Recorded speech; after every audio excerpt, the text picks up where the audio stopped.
All right, so today I'm going to try to get this rear axle swapped out. Um, I got a brand new one that's adjustable, goes 6-inch wider. That'll give me hopefully an even stance between the rear wheels and the front. So I'm just going to get at it here. This thing was really tough. So I hit it with some good old PB Blaster and let it sit for a bit. And then another little tip, I don't know. This is my jack handle for lifting my hydraulic jack. I just shoved it in between here. And I tightened this first nut up so it's tight. And then this really loosened these two little Allen wrenches. That's a 2.5 millimeter. So this is just pretty simple, really. It came up really loose. I thought it was going to be able to fight me, but it did not. Big old pipe wrench, about the best way to do it.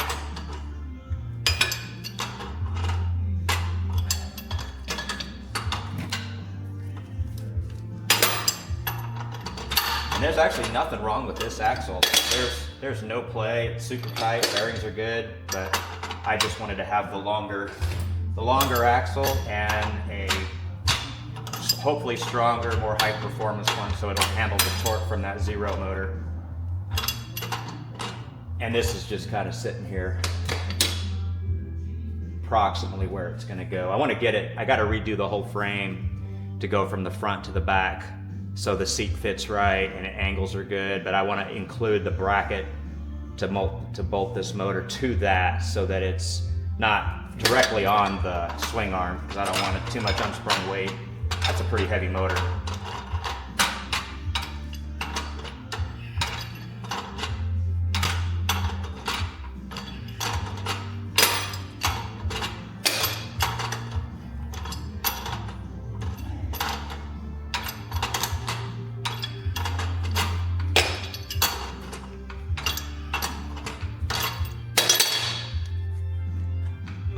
Still super tight.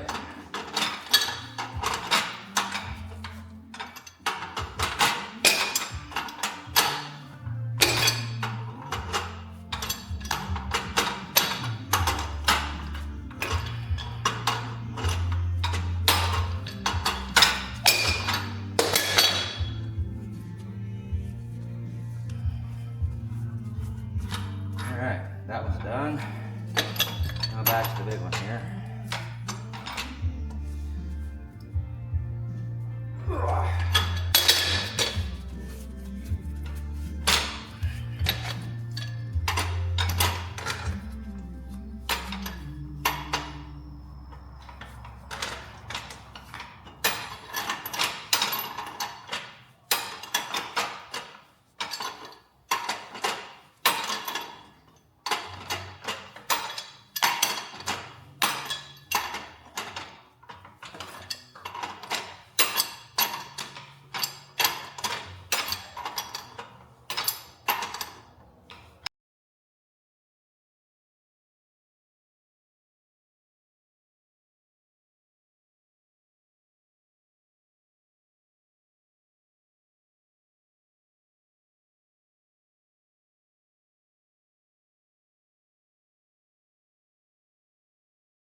because my air-conditioned shop behind you over there, I haven't got the room. I'll get too many metalworking tools to do any work inside there.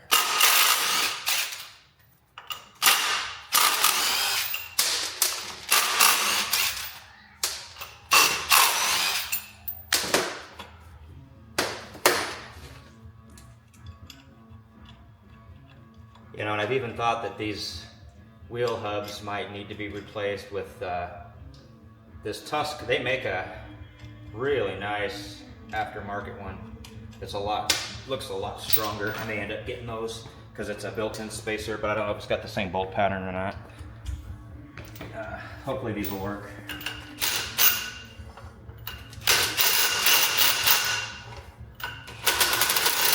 And of course, none of these are the same size.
Alright, she's out. No need to mess with the sprocket because I'm going to replace that. I'll hang on to this tiny little chain, even though I don't need it.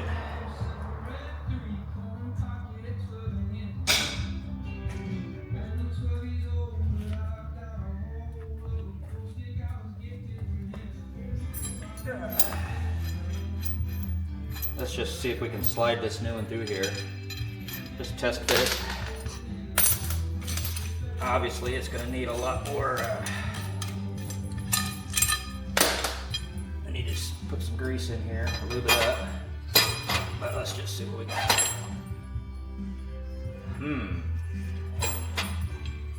Yeah, it's going to need greased up. It's not going in very easily. Oh, there it is. Honestly, pretty easy.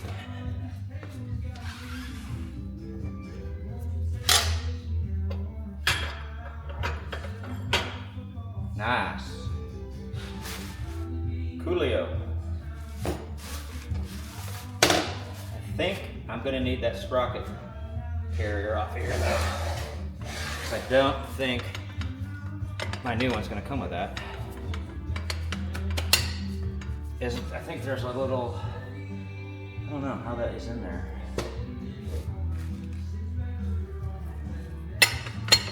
Well, that answers that question.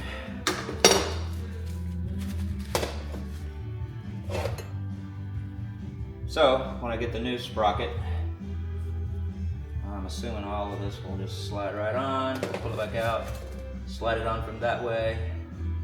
As I put it on, then I can swap the sprocket out. All right, seems to make sense now.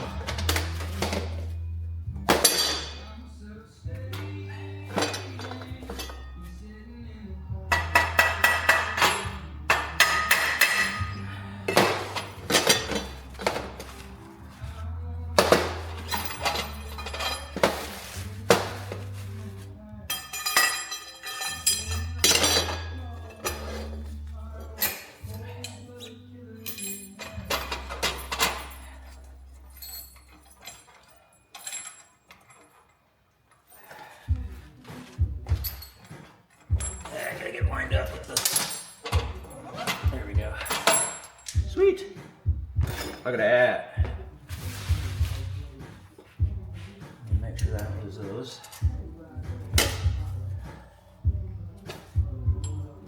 Very good. Now I gotta figure out how all this other stuff goes together. Spacers, I got that down. This guy, that ring. Huh. This looks like it should be pretty simple, really.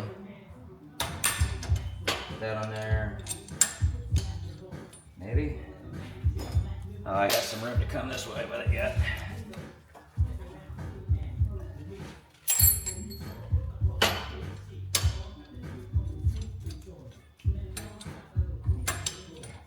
Yeah, I'll have to get that.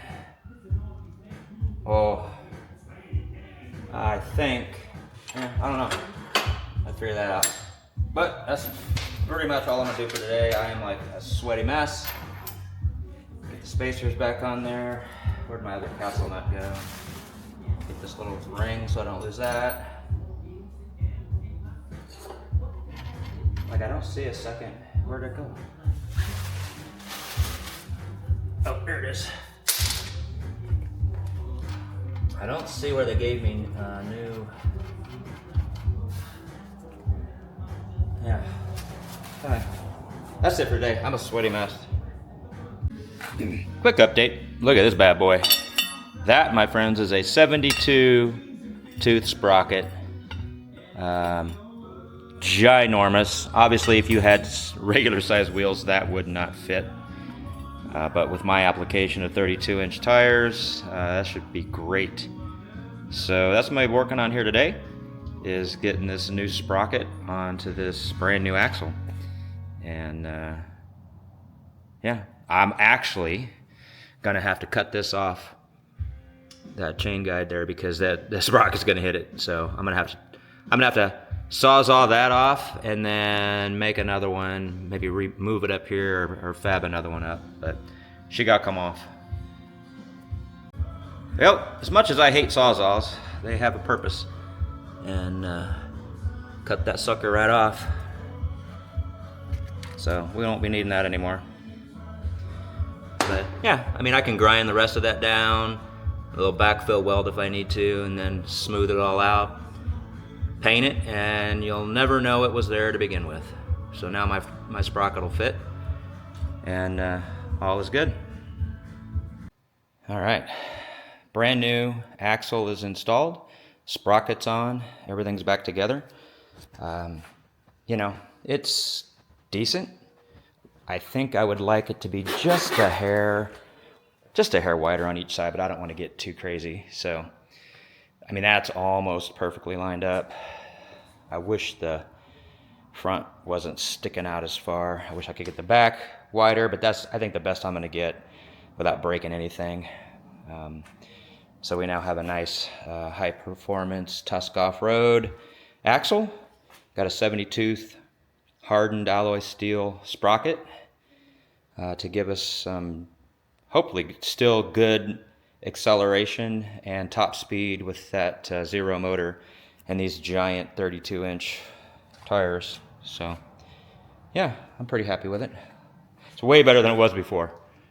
So, you know, the front hubs do have a tiny, maybe ½ inch, maybe an inch spacers, so that I could adapt those hubs to that wheel bolt pattern. I think what I might try to do is find another set of hubs that doesn't push the front end out any wider, and then I can get it lined up just right. I know dudes like to have their four-wheelers wider in the front anyway, but since this isn't going to be driven hardly ever off-road, it's mostly just going to be cruising around town. I don't know. I may leave it. Once I get it running, I'll see how it feels, and I can adjust it if I need to. But yeah, happy. Looks great. Very happy with the results, and should have a much stronger axle now.